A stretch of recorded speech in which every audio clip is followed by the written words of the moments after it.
Hey there, folks. I'm Mark, affiliated with Spectrum Pulse. And if you can't tell, I'm on vacation, but that doesn't mean we're not getting to it, because it's Billboard Breakdown.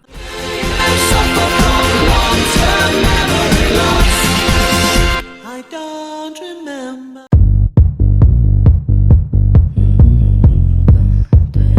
You know, of course it's got to be the week I'm on vacation that this happens, and one of the biggest events of the Hot 100, especially the top 10 this year, occurs. Old Town Road has been dethroned by Bad Guy by Billie Eilish. I'll admit to being surprised with this one. Yeah, the radio push was there, but so were the sales, so were the streaming. The song has always been pretty uniformly solid, but I did not expect it to go to number one. I'll freely admit that. Hell, I expected Senorita to get there, and I honestly think it probably will coming up next week. As it is, it's stuck at number two, still has consistent strength in all quarters, so we'll see how it goes. Then we see Old Town Road by Lil Nas X and Billy Ray Cyrus fall down to number three. I guess the margins could only hold for so long.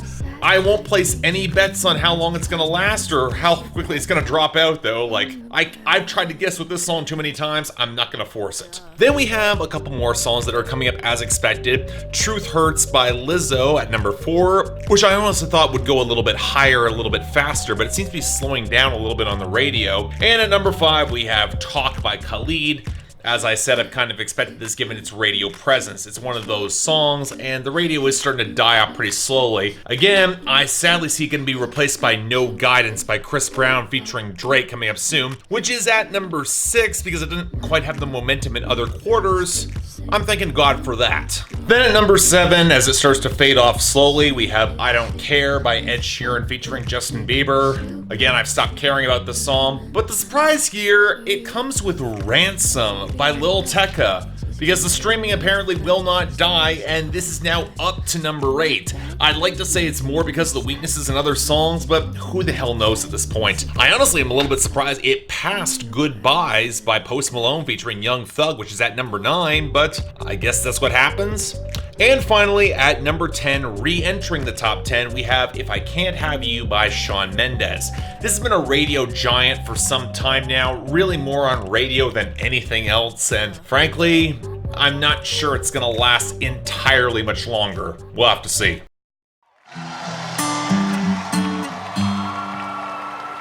Now, we actually don't have that many losers and dropouts this week, thank God for it, and once again, reading off my phone as I do these before, the only two real dropouts that are worth mentioning and that have clinched their year-end spots are Worth It by YK Osiris and Shallow by Bradley Cooper and Lady Gaga. Honestly, I kind of really like both songs. Kind of shame to see them go, but they will make the year-end list for 2019. We'll see how well they do beyond that. Now, as for losers, again, you got Single Again by Big Sean. We're going down to 100. Just Us by DJ Khaled featuring SZA. The sooner that falls off, the better. Never Really Over by Katy Perry, down to 50. I'll admit that kind of surprised me, especially given what will come up later on this show. And finally, we've got Boyfriend by Ariana Grande and Social House down to 19. Really, the sooner that falls off, the better.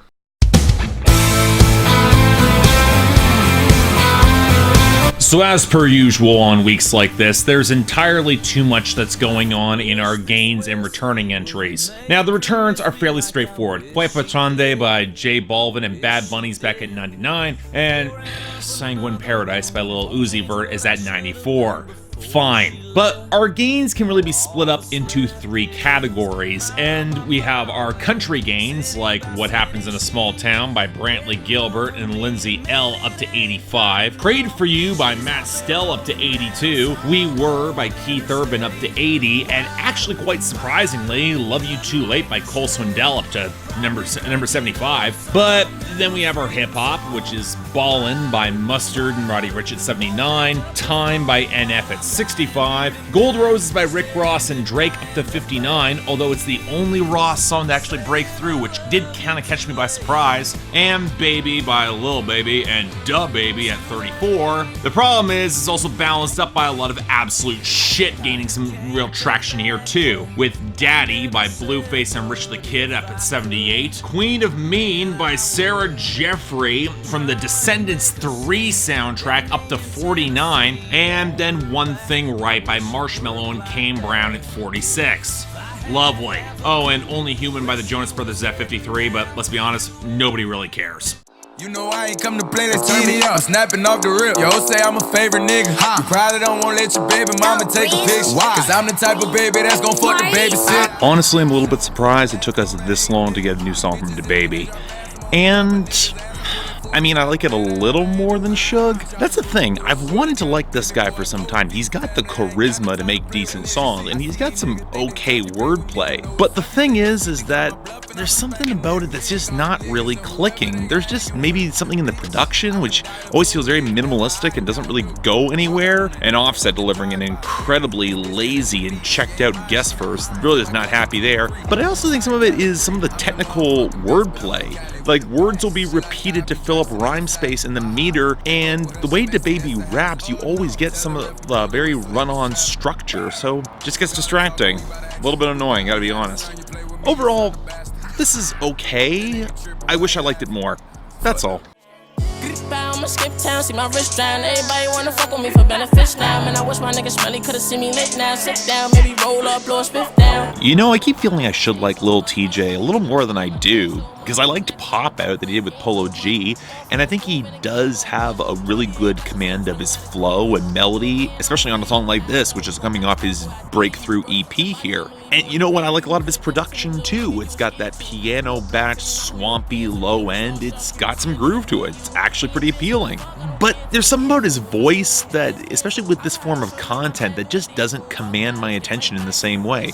Going back to DaBaby for a second, when you look at his voice and presence and his natural winning charisma, it honestly comes together surprisingly well. But then when I go back to Lil Tjay, who has better flows and arguably kind of interchangeable content, a lot of similar content to the last DaBaby song, this just does not click to me in the same way. I don't want to say he doesn't have charisma, because he does, and he certainly has talent too, but I feel like with this particular content, you need a little more gruffness to pull it off effectively, and even if you, with this particular brand of wordplay, it's not quite getting there.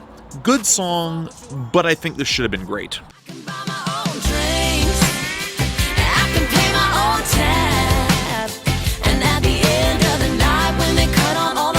So this is gonna sound bad. I want to be more impressed with this song than I actually am. I mean, this is good. We have more women on Nashville country radio. Honestly, it's a good step. It's not country pop in an obvious way. There's actual real drums. It feels mostly organic. There's groove to hear. There's even vocal harmonies. And I wish I liked it more than I actually do. And I think some of it has to circle back to the subject matter. Yeah, their brand of it's an empowerment song at the end where we can buy our own drinks, we're going to be independent, we're doing our own thing in that lane. You know what? That's a good thing. I've heard these songs done before, mostly by the Pistol Annies, which is kind of an unfair comparison, sure, especially given that was a super group and these women are clearly more on the path of starting out, but at the same time, it feels a little one note, a little done before. Honestly, I felt like there's an edge and a lack of drama that feels oddly missing from this song. There need to be a little more here for me to really stick the landing and really get on board. Again, it's good, but this could have been great with a second or third draft, and that might be a little disappointing. Still though, happy it's here. See where we go from there. For suicide, suicide. You know, it feels like I've been trying to understand Trippie Redd for a while, and at this point, I'm not sure how much longer I'm going to keep trying, because this isn't very good, guys. Let's be honest with this. Yeah, he's got some melody. The production's got some glossy trap vibes, even if the bass is once again overmixed. But the problem is then he goes into his singing voice, especially on the hook, where it gets more nasal, and it just doesn't sound good. He's not a great singer. He's barely a competent rapper. Yeah, he can string together a couple rhymes, but he can't stay on topic to save his life. And then there's all the suicide references, because he doesn't want you to kill yourself, even as he'll just repeat suicide over and over and over again to make you think that it might just be a goddamn buzzword. It's really cheap emo rap. Like, it's clearly trying to capture some of that melancholic vibe with the production, but without any sort of coherence, and a lot of the writing, it doesn't stick together. It comes across as really trivializing of the subject matter. And even when he's trying, well, no, don't commit suicide, maybe you don't have to continue bringing it up. Yeah, this isn't good. Let's move on. We've been on a tragedy for months. Why can't you agree with me for once? Maybe we can be on chill tonight. You know, for as much as some media outlets that I follow have been hyping up this new Wale joint as being the one that'll orchestrate his big comeback, can I just say that I'm not seeing it at all? Yeah, for one, you got Jeremih here, and I think a lot of his very reedy hook is not really great. It kind of makes sense against the Raphael Sadiq sample that got flipped, and honestly, I kind of like that sample. But the problem is that it completely flies in the face of what the song is about, because he's like, you're trying to be on chill with once. He wants to imply it. There's some sort of fight that they had, then they just want to be able to reconcile this moment. But then Wale's verses come in, and they don't really connect to that. It almost seems to imply that he's trying to pick this girl up and then fuck her. And then there's the other problem. I've said this before about Wale, and this is the one where it always gets a little bit frustrating, because I don't think he is a terrible rapper. I think he's got a good command of flow. He rode the beat well. But that second verse, he had so many non-rhymes pile up that he tried to do a lot of hard rhyming, and it doesn't work. It's distracting every single time. You're trying to be slick. Why can't you connect your wordplay? Ultimately, it's a Wale song. It'll come and go. I don't expect it to do entirely that well. Jeremih's hook is okay, but again, it doesn't really connect with anything. So it's fine, I guess, but we've given Wale a lot of chances. Maybe we can just move on. Stay together till the battle is done. Watch your back, watch your back, watch your back, watch your back. Are you fucking kidding me?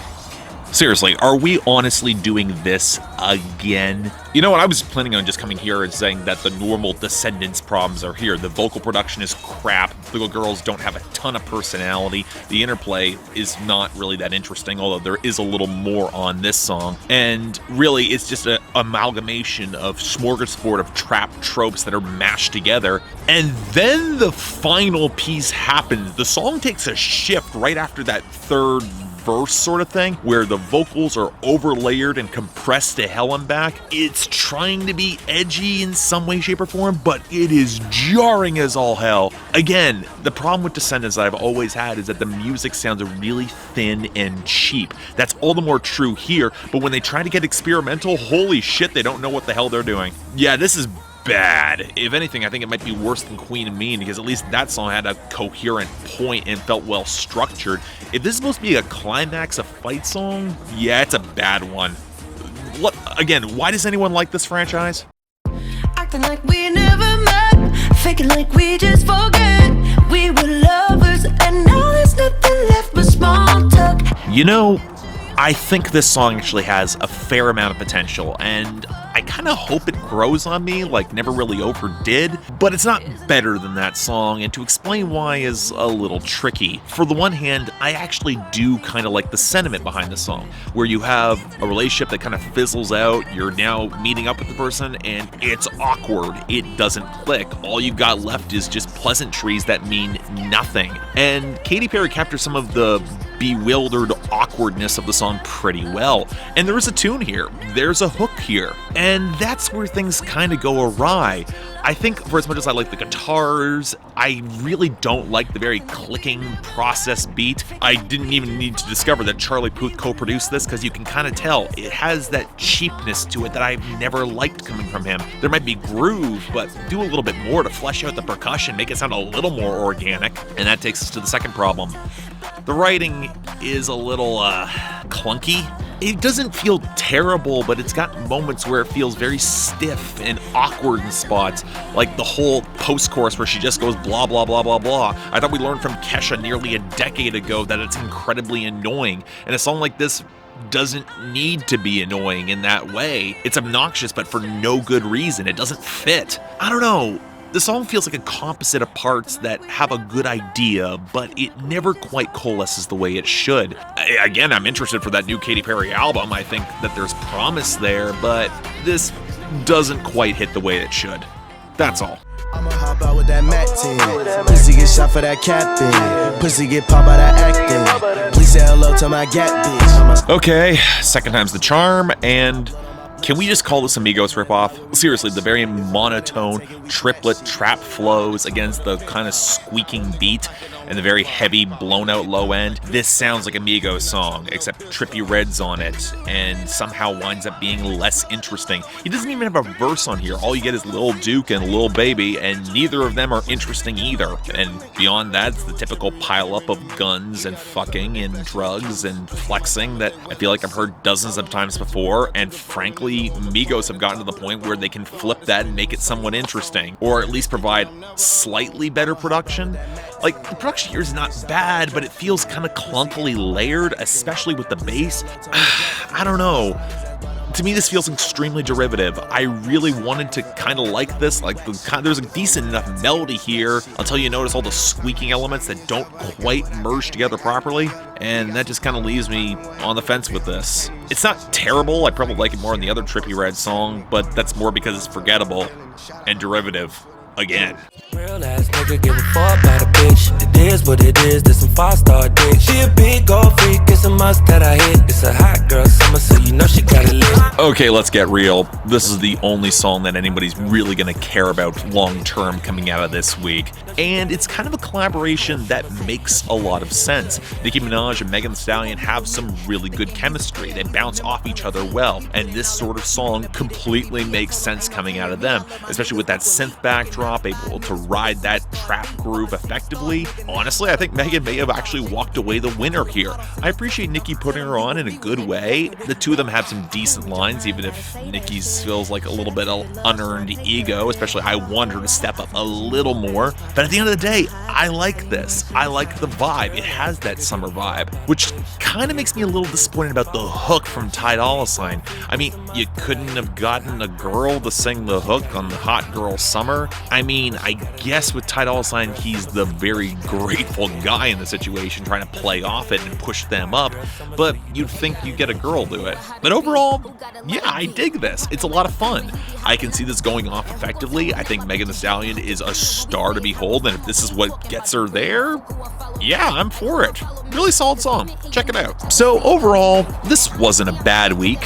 Not particularly special either, but I guess I'll take what I can get. Now, for the best, that falls up pretty easily. The women run away with this, with Hot Girl Summer being the clear standout as the best of the week. Although By My Own Drinks is probably the least flawed of the competition, so they're going to get honorable mention. I hope they have more coming in the pipeline. Worst's easy. Night Falls by Descendants 3, that cast. Oh dear God, that was a mess. But beyond that, dishonorable mention, Trippie Redd with Snakeskin. No, I don't like how those topics were merged together. The song doesn't work. So yeah, this episode of Billboard Breakdown might be a little bit late. I apologize. Again, I'm on vacation. But hey, you guys all know what you're coming for. We'll be back to regular things next week.